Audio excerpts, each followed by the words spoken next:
আসসালামু আলাইকুম। হঠাৎ করে ফুটবল খেলা দেখে আমার সেই অতীতের কথা মনে পড়ে গেছে। সেই দেশে খেলা ফুটবল খেলা, তবে আমার দেশের মতো এখানে ফুটবল খেলা না।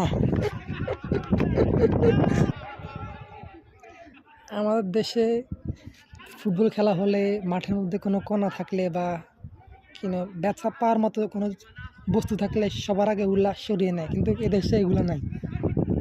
এগুলো দেখেন, এদিকে সব কোণা, যেখানে খেলতেছে ওখানে খুব কোণা, খুব বড় পাথর, এগুলোর মধ্যে ওরা ফুটবল খেলে। আমাদের দেশে ফুটবল খেলার সময় অনেক ভয় পায়, এই কোণা বলুন যাবতীয় সব অনেকগুলো খুব ভয় পায় যে পায়ে ব্যথা পাইবে, এমন বস্তু মাঠে থাকেই না। কিন্তু এদেশেও তারা এমনভাবে খেলে, কোণা অ্যাভেলেবল, কোণা সব কোণা দেখেন, সামনে দেখবেন, এখন তো জুম করার কারণে ঠিকমতো দেখা যায় না, সামনে আরও কোণা বেশি। এর মধ্যে ওরা কীভাবে খেলে, ওদের কিছুই হয় না, আসলে ওরা অভ্যস্ত এভাবে খেলতে খেলতে।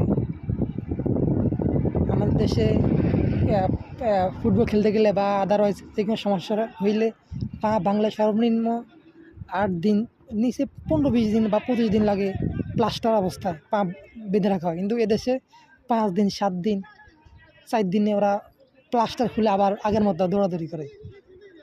আমাদের দেশে কেউ ইচ্ছে করে ইটের মধ্যে লাথি দেয় না, এরা ইচ্ছে করে ইটের মধ্যে লাথি দেয়, তার কিছুই হয় না।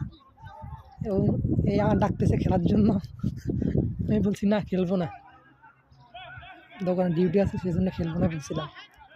দেখেন, অনেক খেলার দেখছেন, এবার দেখেন সৌদি আরব খেলা, সৌদি আরবের ছেলেরা কীভাবে খেলে ফুটবল।